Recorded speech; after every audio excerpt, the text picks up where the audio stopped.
ഇന്ന് തന്നെ ഡൗൺലോഡ് ചെയ്യൂ. കാണൂ നിങ്ങളുടെ ഫേവറേറ്റ് ഷോസ്.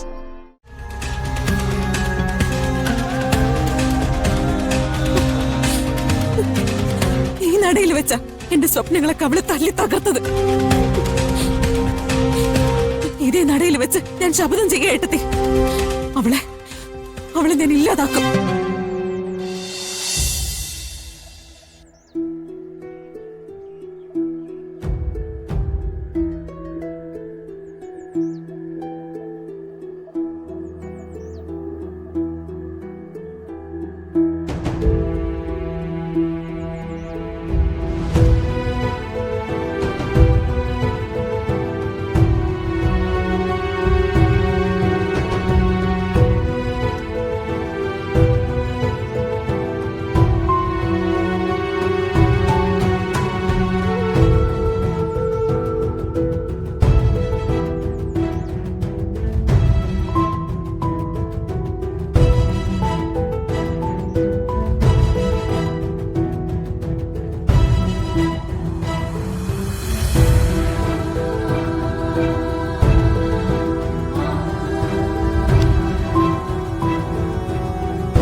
എന്റെ ദൈവമേ, ഞാൻ എന്താ ചെയ്ത്?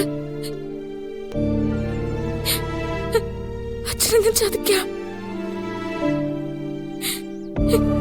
എനിക്കെന്റെ അച്ഛനെ കാണണം. അച്ഛന്റെ കാലിൽ വീണ് എനിക്ക് മാപ്പ് പറയണം.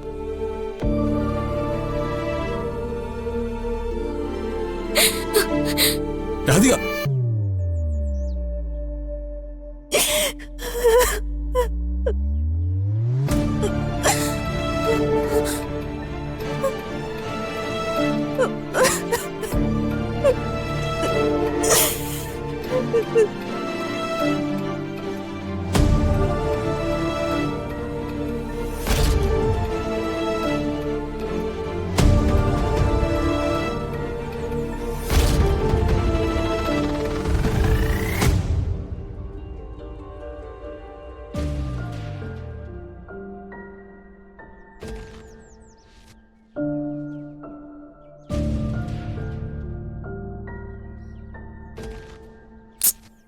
എവിടെ പോയതാ? ഈ പ്രിയങ്കയും കാണാനില്ലല്ലോ.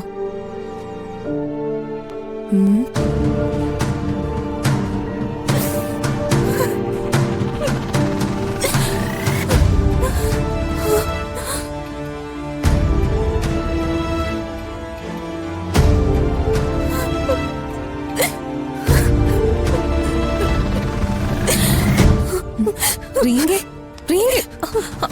എന്റെ അടുത്ത് വരരുത്, എന്റെ അടുത്ത് വരരുതെന്ന്. പ്രിയങ്കേ, എന്തു പറ്റും നിനക്ക്? നീ കണ്ടോ അവര് സംസാരിക്കുന്ന നീ കേട്ടോ? കേട്ടു ഏട്ടത്തി, എന്നെ ചതിക്കായിരുന്നു അവര് രണ്ടുപേരും കൂടി. എന്റെ ചേച്ചി പറഞ്ഞു വരുൺ ഭർത്താവ് തന്നെയാണെന്ന്. ഞാൻ കേട്ടു നിന്നു. അവളെ കുറിച്ച് നീ പറഞ്ഞത്? വരുൺ തെറ്റ് ചെയ്താ പോലും അവള് ചെയ്യില്ലെന്ന്. വിഷം അടി അവള്. നിന്റെ കുടുംബത്തില് ഇത്തിൽ കണ്ണി പോലെ വന്ന് കൂടിയതാ അവള്. നിങ്ങളുടെയൊക്കെ ചോര കുടിച്ചാ വളർന്നത്. എന്നിട്ട് അവൾക്ക് വേണ്ടത് നിന്റെ സൗഭാഗ്യങ്ങളാ. പ്രിയങ്കെ, നിന്റെ സ്ഥാനത്ത് ഞാനായിരുന്നെങ്കിലേ കൊന്നേനെ അവളെ. അവളെ മാത്രല്ല, നിന്നെ ചതിച്ചവരെയും ചതിക്കാൻ കൂട്ടുനിന്നവരെയും എല്ലാരെയും തിരഞ്ഞു പിടിച്ച് തീർക്കണം. അതിന് നിനക്ക് ചങ്കൂറ്റം ഉണ്ടെങ്കിൽ ഈ ഏട്ടത്തി ഉണ്ട് നിന്റെ കൂടെ. വേണം ഏട്ടത്തി, എനിക്ക് കണക്ക് ചോദിക്കണം. അവളെ കൊണ്ട്, ആ രാധികയെ കൊണ്ട് കണക്ക് പറയിപ്പിക്കണം. അവരെവിടെ? എല്ലാം പറഞ്ഞു കഴിഞ്ഞപ്പോ അച്ഛനെ കാണാൻ പോയിരിക്ക. മാപ്പ് പറയാൻ. അച്ഛന്റെ കാൽക്കലിട്ട് കൊല്ലണം എനിക്ക് അവളെ. പ്രിയങ്ക, ഞാനിപ്പോ നിന്നെയും കൂട്ടി അങ്ങോട്ട് വന്നാൽ ശരിയാവില്ല. നീ തനിച്ചു പോണം. എന്നിട്ട് നിന്റെ പ്രതികാരം നീ നിനക്ക് ഇഷ്ടമുള്ള രീതിയിൽ ചെയ്യ്. ഒരു കാര്യം ഉറപ്പിച്ചോ, രാധിക ജീവിച്ചിരിക്കുന്നത് നിനക്കാവത്ത. അവള് ചാകണം.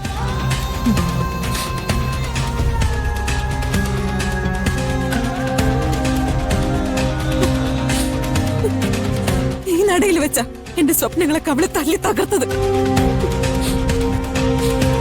ഇതേ നടയിൽ വെച്ച് ഞാൻ ശപഥം ചെയ്യാ ഏട്ടത്തി, അവളെ ഞാൻ ഇല്ലാതാക്കും. എന്നെ ചതിച്ചതുപോലെ ചതിച്ചില്ലാതാക്കും.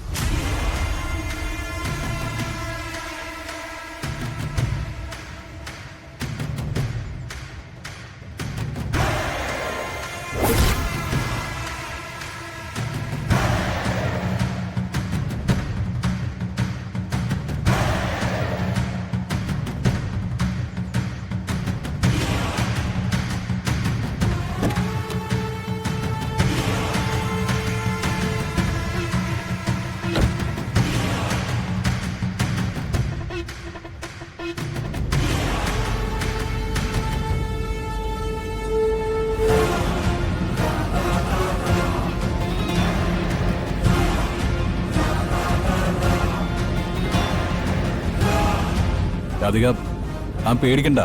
തന്നെ ആരും ഒന്നും ചെയ്യില്ല. ഇന്ന് ഞാൻ തന്റെ മനസ്സ് വ്യക്തമായിട്ട് അറിഞ്ഞ ദിവസമാണ്. ഇനി നമ്മൾ പോകുന്നത് തന്റെ അമ്മയുടെയും അമ്മമ്മയുടെ അടുത്തേക്കാണ്. ഈ നടന്നതിലൊക്കെ അവരും കൂടി പങ്കാളികളാണല്ലോ. എല്ലാം എല്ലാവരോടും തുറന്നു പറഞ്ഞ് അവരുടെ സമ്മതത്തോടും അറിവോടും കൂടി എനിക്ക് തന്നെ കണിമംഗലത്തേക്ക് കൊണ്ടുപോകണം. അവിടെയുള്ളവരെ ഞാൻ പറഞ്ഞ് മനസ്സിലാക്കിക്കോളാം.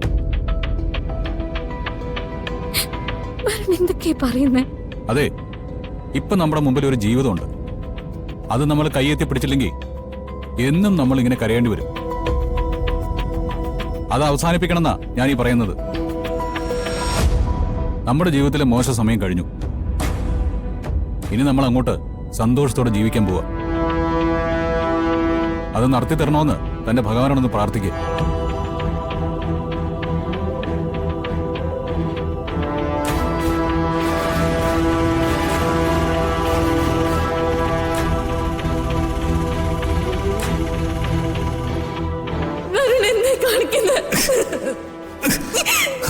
അങ്ങനെ ചത്തുപോകാൻ പറ്റോ? എനിക്കിഷ്ടം.